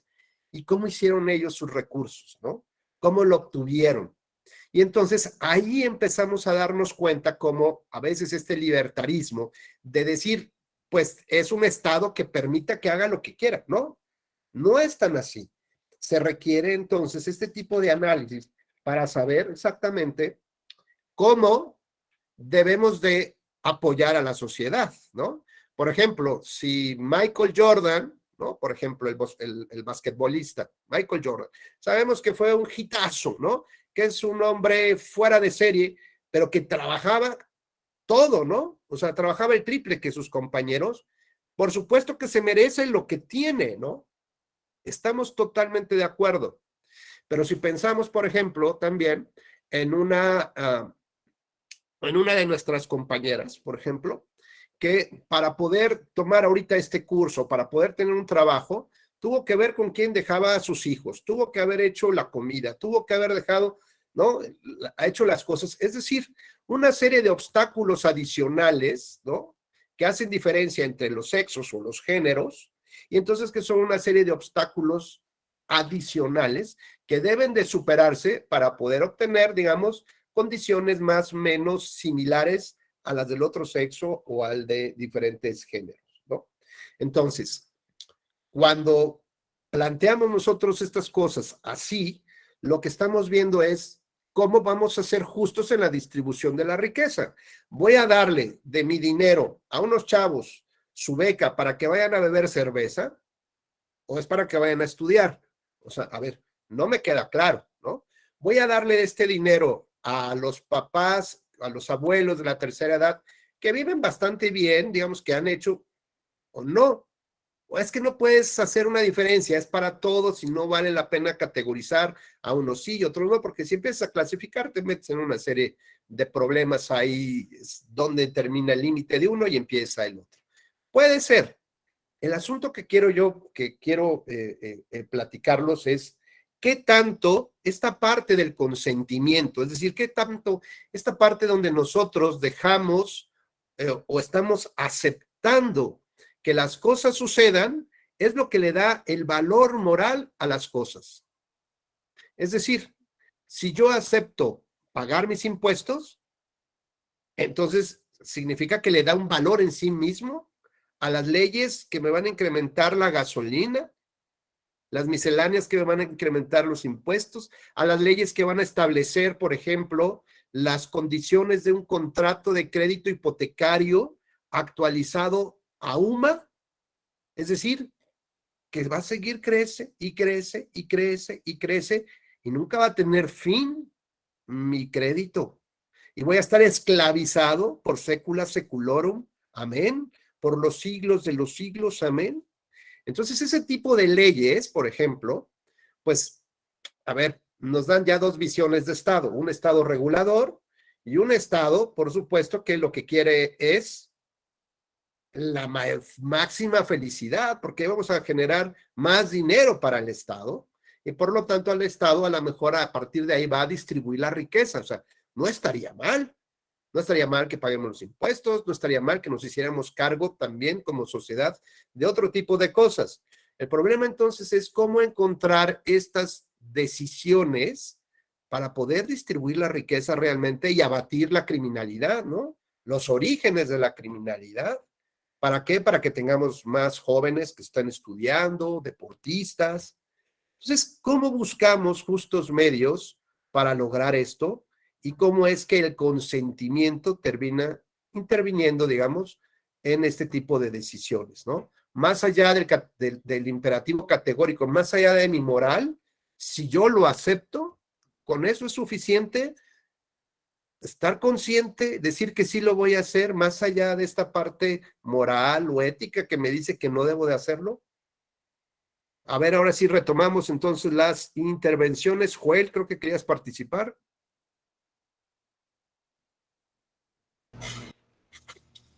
Sí, maestro. De hecho, es que era parte de lo que comentaba al principio, de los ejemplos que nos ponía en el tema de la salud pública. Y bueno, más bien yo quería preguntarle cuál era su opinión respecto precisamente de esta política pública que el gobierno ha diseñado ya desde hace varios años, esta política donde nos piden esta parte pareciera que no es obligatorio, pero en cierta manera sí lo hacen en esta del IMSS, de el mídete, muévete y todo esto que van haciendo precisamente con la finalidad de evitar enfermedades el día de mañana y que precisamente no se generen pues enfermedades ya crónicas. Entonces, ¿cómo es que el Estado se va metiendo en este tipo de situaciones cuando efectivamente en ocasiones estas enfermedades únicamente afectan a la persona en sí, es decir, no hay una afectación a terceros, pero ¿cómo es que se va diseñando esta política?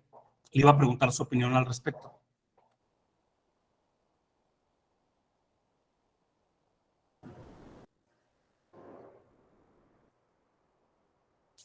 No se escucha, maestro. Gracias, Juan. Adelante, Roberto.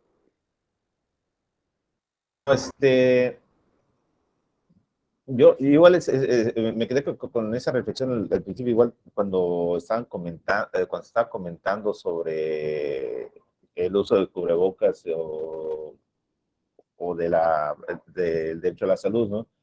Y pues han dicho, no sé si fue Byung-Chul Han, el filósofo coreano, que dijo que donde hubo más efectividad para la respuesta en contra del COVID fue en los estados totalitarios o con cultura de obediencia, ¿no? Como Japón o como Corea. En cambio, en los estados, en los países donde hay una cultura de libertad, fue muy difícil por este choque de que es lo más importante, el derecho a la salud de todas las personas, yo como Estado para resguardar el derecho a la salud, o tu libertad de decidir si te pones o no un cubrebocas, si te vacunas o no te vacunas, etcétera, ¿no? Y lo vimos en Estados Unidos, pues allá casi tenían que convencer a la gente o darle un premio para que se fueran a vacunar, por lo mismo, por ese respeto a esa libertad. Claro que sí, la verdad es que son bien interesantes. Primero que nada hay que enmarcar que estamos en una situación de urgencia, ¿de acuerdo? Entonces, medidas extremas requieren, o situaciones extremas requieren medidas también urgentes y extremas. ¿Qué tipo de Estado tenemos que regula? El que nos va a regular todo, incluso que nos prohíba salir de nuestras casas, como este Estado totalitario, ¿no? Estos estados del Asia, donde, por ejemplo, en Shanghái, pues la gente llevaba 2 semanas durmiendo en su propia oficina con sus compañeros y no les permitieron salir a ver a sus familias. ¿Por qué? Porque no nos importan los derechos individuales, pensando que hay un bien mayor colectivo, y diría Stuart Mill, mucho más profundo, la salud de todos, ¿no? La vida de la mayoría. Por lo tanto, tomo con estas medidas o a partir de esta filosofía, o podría suponer que está sustentada en este tipo de filosofías. Oye, llevo 2 semanas en mi oficina sin bañarme, o sea, me traen alimentos de la maquinita, el Estado es el que suministra un poco de alimento, no me puedo bañar, estoy dormida en el piso con otros colegas que no podemos salir tampoco. Pues ni modo. Hay un estado de restricciones de los derechos individuales buscando un bien mayor. Ese es por un lado. Por otro lado, cuando Joel nos habla de este tipo de políticas públicas que van a tratar de disminuir los costos al Estado en su protección, digamos, de la salud, pues también, digamos, aquí lo importante es si hubiera sanciones, Joel, ¿no? A ver, si me ven a mí gordito en la calle, pues me pasan a la báscula y tengo que pagar un impuesto adicional por gordura o porque no camino, o no sé, ¿no? Y todos tendríamos que tener un smartwatch, esto es obligatorio, y el Estado, así como te hace una revisión de alcoholemia, te puede revisar tu reloj o estás conectado al sistema del Estado y te dice, compadre, te faltan 10,000 pasos este día, no te hagas menso.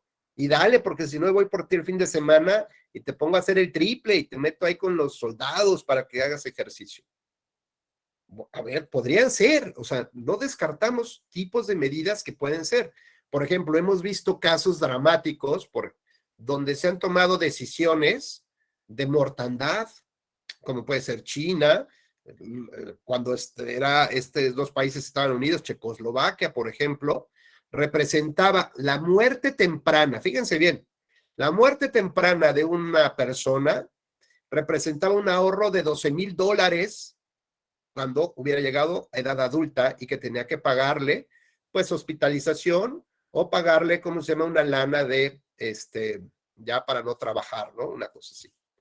Entonces, pues decían, pues más vale. Fíjate, si metemos más, si fomentamos de alguna manera el consumo del tabaco, pues vamos a tener más muertos, sí, pero nos vamos a ahorrar cuántos millones, ¿no? De dólares, porque estos ya se van a morir, no los necesitamos. ¿Y por qué no tal vez pensemos que este tema del virus, digo, para los que les gustan estas teorías de la conspiración, justamente fue creado como para desinflar las finanzas de los países, ¿no?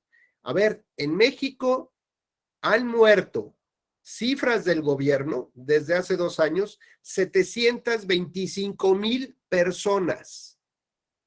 Tenemos el primer lugar en muertes por COVID de profesionales de la salud, médicos, enfermeras, el que limpiaba, el camillero, primer lugar mundial de muertos. Tenemos el 4º lugar mundial en orfandad, o sea, papás que murieron y dejaron huérfanos a sus hijos. Y eso ya saben, con cifras así medio, pero son las del gobierno. A ver, ¿qué guerra mundial nos ha dado este catástrofe de que perdamos 1 millón de habitantes casi? Y además, las discapacidades y enfermedades crónicas que vamos a ver no este año, sino en 2 y en 3 años, de personas que sufren el long COVID o el COVID persistente. Imaginemos entonces la carga económica que va a ser para el Estado. Si ustedes quieren, les paso el tip, si quieres tener, si nadie sea, bueno, pensemos que alguien no tiene seguro de gastos médicos mayores, y dice, no, yo, después del COVID, oye, y lo que les costó a unos estar en el hospital 3 meses, pues destruyó nada más que la economía de la familia, ¿no? Y el pobre papá, pues ahí está, en lugar de tener 40 años, parece que tiene 98, no puede ni caminar el pobre hombre. Bueno, si quieren tener un seguro nuevo de gastos médicos mayores, les va a decir que si ya tuvieron COVID, no les va a cubrir las secuelas COVID. O sea, a ver, ¿cómo es esto? Pues sí tuve COVID yo el año pasado. Pues si ya tuviste, si te enfermas del corazón y descubrimos que es por COVID, no te lo cubro. Si estás enfermo del cerebro, no te lo cubro. Si estás enfermo de los pulmones, son 200 síntomas los que hasta ahorita se han detectado de secuelas COVID. Desde la pérdida del cabello, pérdida de olfato, del gusto, taquicardias, pérdida del sistema autónomo, digamos, del control autónomo. Por ejemplo, pues esto, si yo me levanto de la cama, pues mi corazón actúa un poquito y no, mi presión sube, pero en automático, o sea, no lo controlo yo, mi sistema automático lo controla. Pues hay una disautonomía de ese sistema, y entonces me levanto y me dan taquicardias, me da vértigo, me da de todo, y yo que quería ir a trabajar hoy no puedo trabajar, y mejor trabajo desde mi casa, y me hago medio güey. Y si quiero entrenar fútbol porque soy deportista, ¿no? Me muero en cada entrenamiento que es sencillito, ¿no? ¿Por qué? Porque si les aviso que tengo esta enfermedad, que ya la tuvo Messi, por ejemplo, pero pues Messi es Messi, ¿verdad?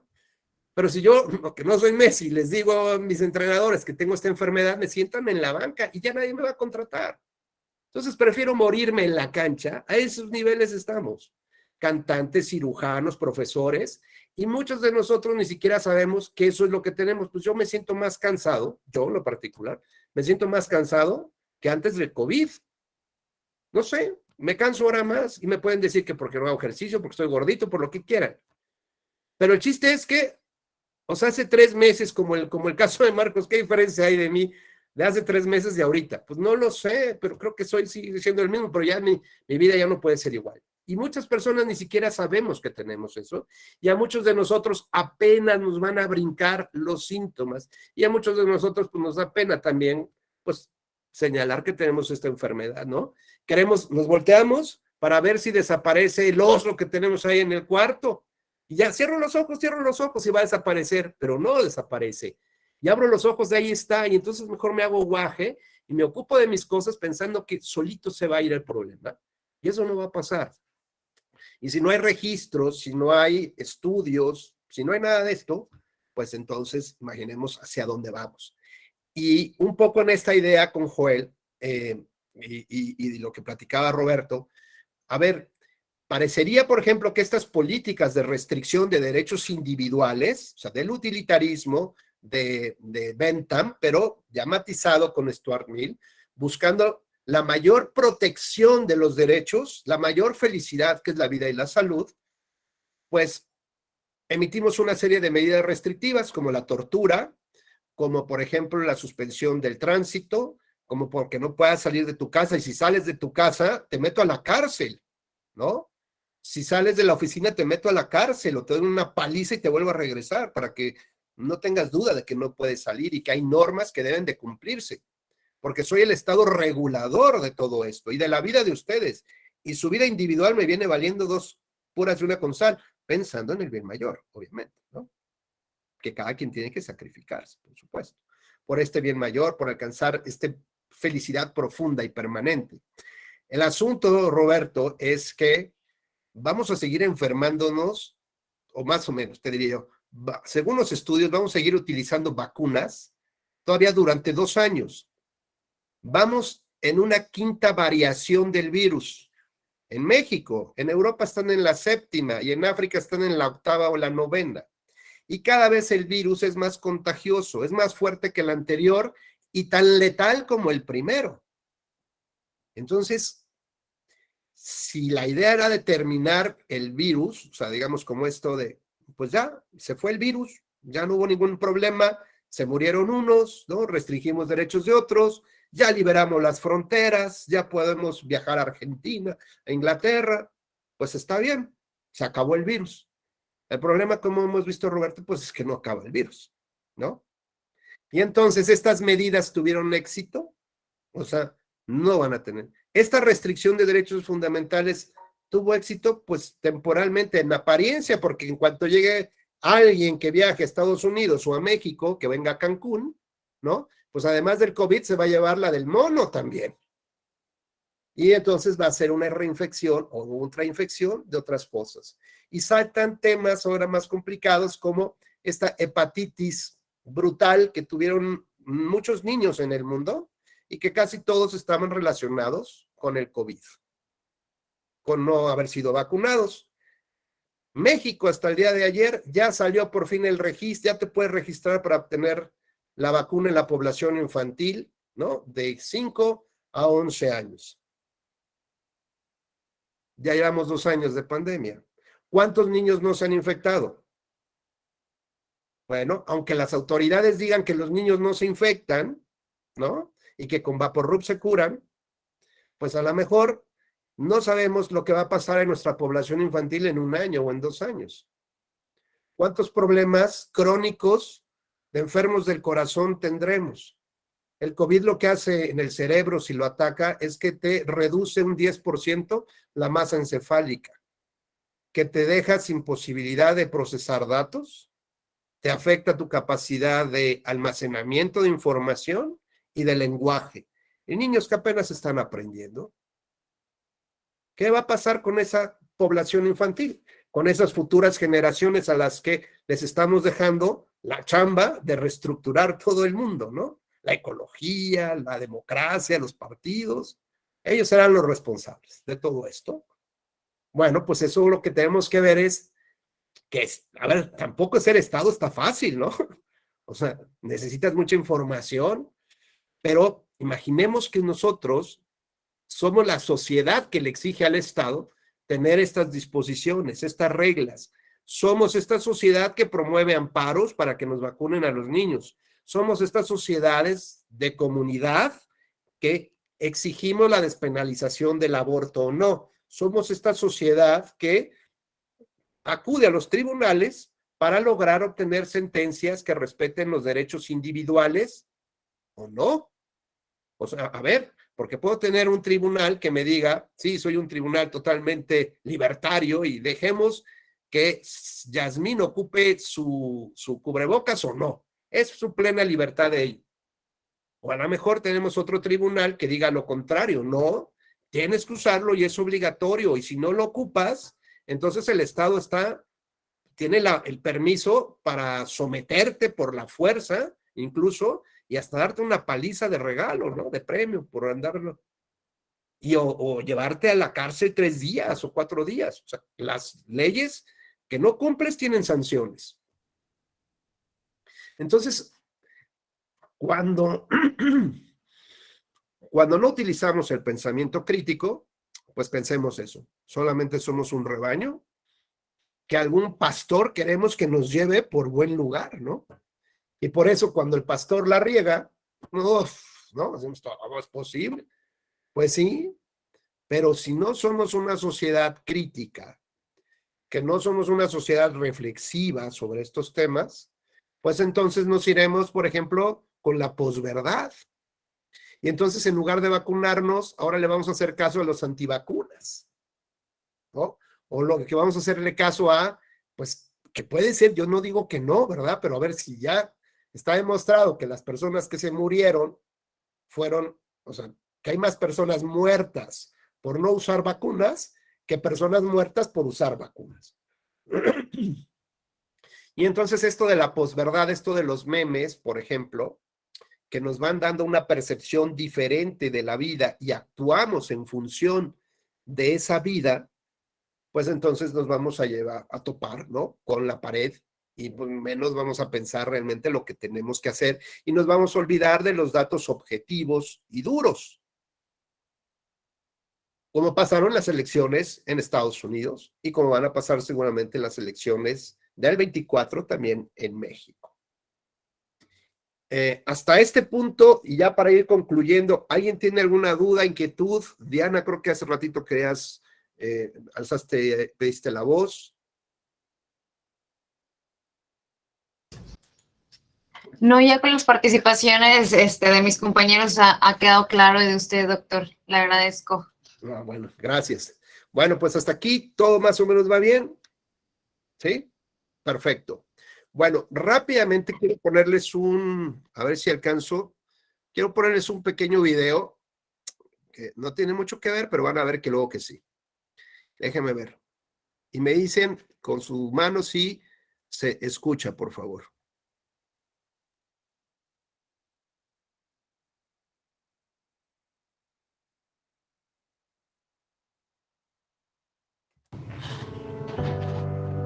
It's easy to put people in boxes.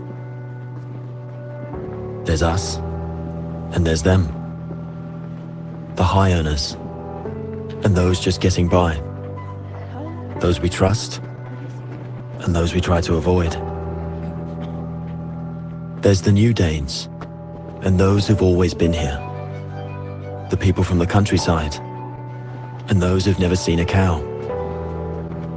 The religious, and the self-confident. There are those we share something with, and those we don't share anything with. Velkommen. Jeg kommer til at stille jer nogle spørgsmål i dag.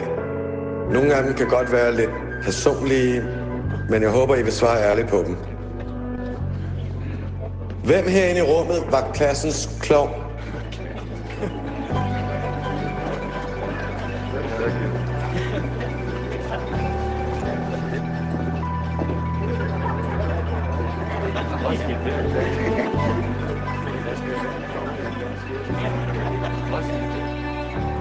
Hvem er bonusforældre?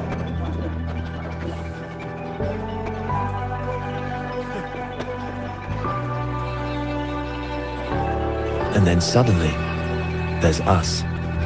We who believe in life after death. We who've seen UFOs. And all of us who love to dance.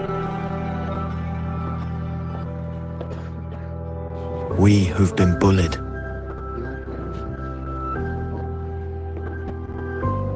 And we who've bullied others.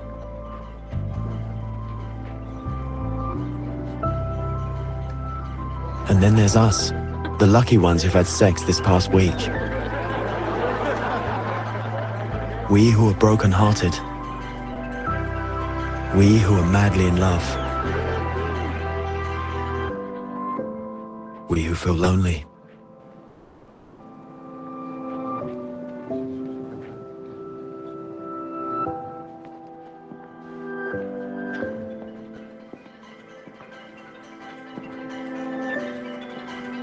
We who are bisexual. And we who acknowledge the courage of others. We who have found the meaning of life. And we who have saved lives. And then there's all of us who just love Denmark. So maybe there's more that brings us together than we think.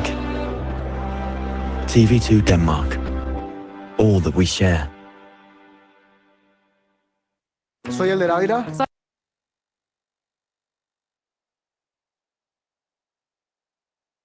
Listo, bueno.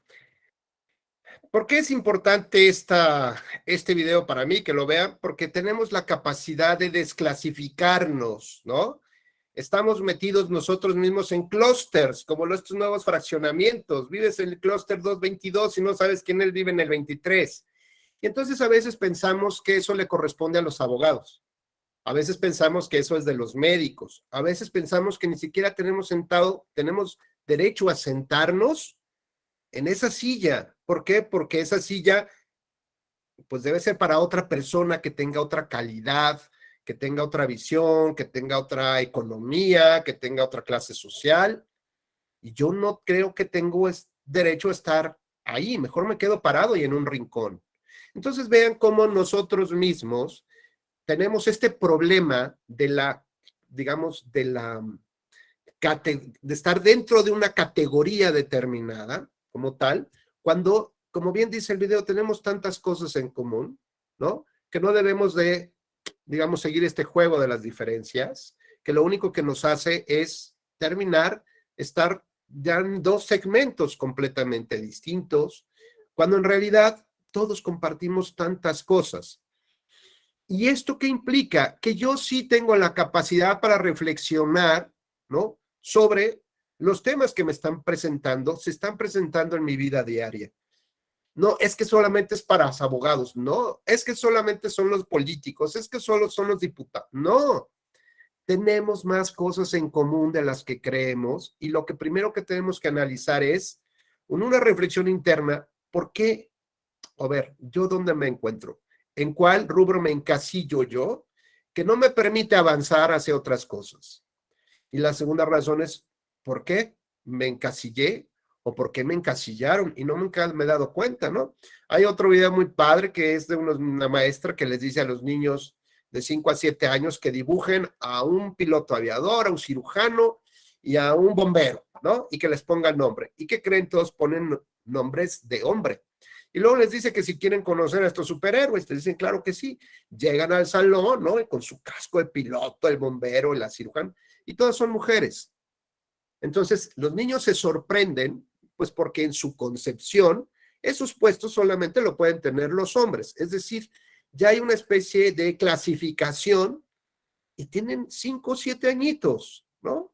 Entonces, qué bueno que se pueda romper con estos estigmas, ¿no? De decir, yo sí puedo y yo sí tengo la posibilidad de pensar de manera crítica sobre las disposiciones. No solamente son los jueces o los grandes argumentadores, no.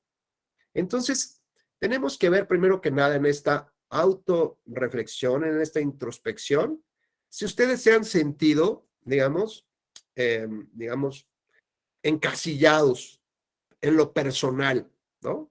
Yo lo veo, por ejemplo, cuando se me ocurre ir al gimnasio, luego como todos los con mucha fuerza y tal, ¿no? Se reúnen y se juntan ahí y platican, ¿no?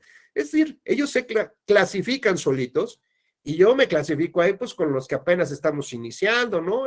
O con los que apenas pues, nos da mucha pena platicar y nos saludamos un poquito así, ya son varias veces y ya por lo menos decimos hola y adiós. Pero yo no me junto con ellos porque yo no pertenezco a ese segmento. ¿Y por qué solito me clasifico yo? ¿No? Ahora, piensen ustedes si en el trabajo o en la familia también los han encasillado en un puesto determinado.